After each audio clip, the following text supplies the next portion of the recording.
Wow. So, Bleach 537, I'm not gonna lie, I am 150% impressed with Kubo. He pretty much filled up every question regarding Ju Bak and several other things that I had. Everything flowed together time wise and everything because, like, first of all, I've been wondering why Ju Bak looked this young, and Yamamoto and him had their fight 1,000 years ago. What's going on? Why does he look like this? Everything made sense why he didn't attack during the Eisen time or any time prior. Why now? Because the old folklore pretty much said the king 900 years and then 90 years to get the power, and then or 90 years to get the intelligence, and then 9 years to get the power. Everything makes sense of the timeline. Kubo just really did a great job at pretty much filling in any hole that people would say, well, this, there. For the most part, I think that he did an amazing job with this one. Not only explaining stuff, but even the art. Like, you got great backstories, interesting stuff that I've been dying to find out about, but then the art really looked beautiful too. A lot of detail on the close-ups of the faces and whatnot. Like, I think Kubo really delivered a very good chapter, very nicely done. It just really, this particular chapter was like, hopefully the end of everything but the rain, but if it is the end, I think that it ended off on a nice note because this was just really, it explained so much and it looked beautiful. Best way to put it. So, one of the things I wanted to talk about, first of all, is Ju Bak's rebirth, the 900 years and whatnot.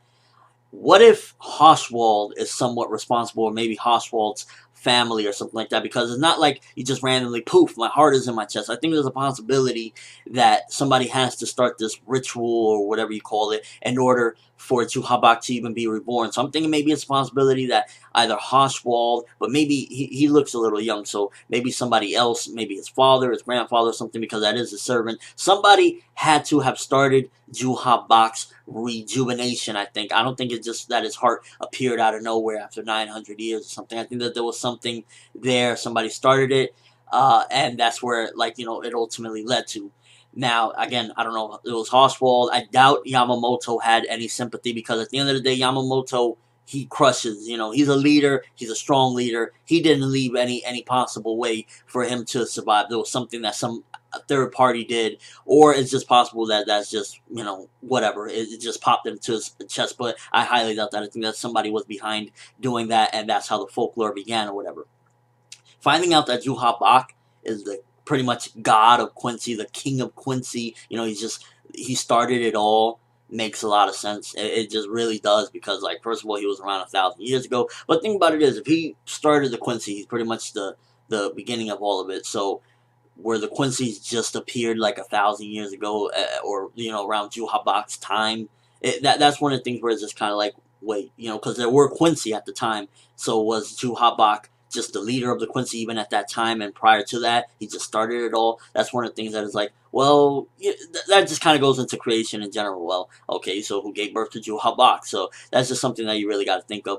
But I just think that Kubo really outdid himself this one. I think that he really did. I think everything really fell into place. I think that the ending, which I'll get to in a bit, with Uryu, was very good. It was just like, holy shit, because I've been calling it. I've been saying from the get-go that Uryu was going to be a pretty pivotal part to this arc one way or another, and I also had a couple other stuff, but I just think that the whole thing with Masaki Kurosaki, how she was offered, and Katagiri was offered, it gave more explanations to, like, we always never even knew what the hell was up with Uryu's family, with his mother, so we even got an explanation with that, and it made sense, the offering. I wish we would have got a little bit more prior to this, though, regarding the offering and stuff like that, because it was never mentioned. It's just kind of like Kubo basically using what would seem as foreshadowing, but it really wasn't ever there. That's what a lot of authors do, and you can't say that's bad or anything, but I wish we would have got a little bit more hints here and there. It was hinted, I guess, in the Eisen arc, where as far as like to his heritage, Ichigo's heritage, but we never got big as far as foreshadowing goes to those particular events, why Masaki Kurosaki died. But I guess you could call it kind of foreshadowing, the fact that Uryu never mentioned his mother once or anything like that, when they're kind of friends. But then again, Uryu's always been closed, and he's never really been too, hey, Ichigo, let's drink a freaking beer. Wait, they can't drink beer. Let's just hang out. So, I guess it makes sense in that aspect. And the whole thing with Uryu in the end, now, there's a big thing. When Uryu showed up, he had a serious face, so you can't tell right now. Is he going to be joining Juhabak's cause, or was he summoned there and he's going to just basically tell him fuck off? I've been saying this for a while, and I think he might pretend that he's joining him, and he's going to probably pretend that, yeah, I'm down, I'm going to do this and that. But in the end, he's not going to betray Ichigo. I don't think he's going to, just 100% blatantly betray Ichigo for some man that I'm sure his father, Ryuken, I'm sure Ryuken told Uryu what happened and everything. I'm sure he knows. He's fully aware. Ryuken ain't going to let him go out like that when, at the end of the day, that is his son. He's not going to join and pledge loyalty to a man that is responsible for the death of his mother.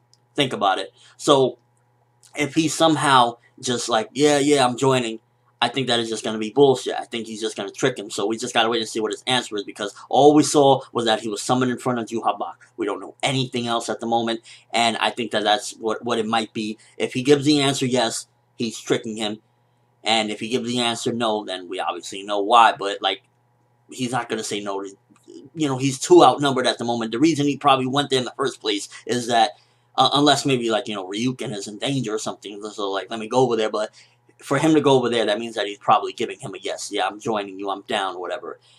And we're going to just see something crazy. If Ryuken never told him anything, then it's going to be kind of yo, what the hell? You leaving your son out in the dark in a dangerous situation like this? Juhabak is the god of Quincy. I'm sure he knew of this, and he might have known of this from the beginning of the arc. He might have knew what was about to happen and didn't say anything, because all of a sudden, well, I can't be a part of this. My dad told me I can't be a part of it. Come on. So I think it's a possibility he knew about this the entire time, but he didn't know how to handle this. And Uryu in the end is going to come back to Ichigo and them. I don't think he's going to just become cold-hearted, whatever. Especially, again, for a man that's responsible for the death of his mother. Just saying. What do you guys think, though, regarding that? Will Uryu pledge his loyalty and, no, I was born to be a Quincy, my mother's death was for a reason, and just be all heartless about it? Or you think he's going to be like an inside trader? What do you think the whole situation with Uryu is going to go down? I think he's going to be an inside trader and, help Ichigo and them out. That's just me. And overall, what you thought of the chapter? To me, I think that it was borderline brilliant, I want to say, as far as 536 chapters covering multiple different topics, giving you multiple different reasons that all sounded legitimate. Why Juhabak attacked now, why he looks young. I just wish we would have learned exactly why his heart started beating after 900 years. Why he got his heart back after 900 years. What triggered it? Was it Horswald's family? I don't know. Just a prediction out there. Again, let me know what you think of the chapter. I thought it was brilliant. Giving this one 4.5 out of 5. Still, for the most part, the main timeline. Outside of these explanations, we didn't really go anywhere necessarily, aside from Ichigo, getting the badge back from the woman and walking out, and then Uryu showing up at the end. So a couple things happened, but for the most part, the main timeline, not too much happened. So giving it a 4.5 out of 5. But I thought it was brilliant, not only story-wise, but again, I don't stress enough art. The art was freaking awesome in this one. The close-ups, the shading, and everything, freaking beautiful.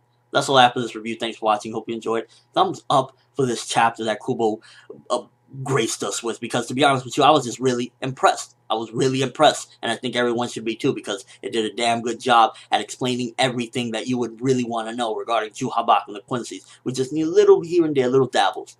I'm ForneverWorld, and as always, people, have an awesome day.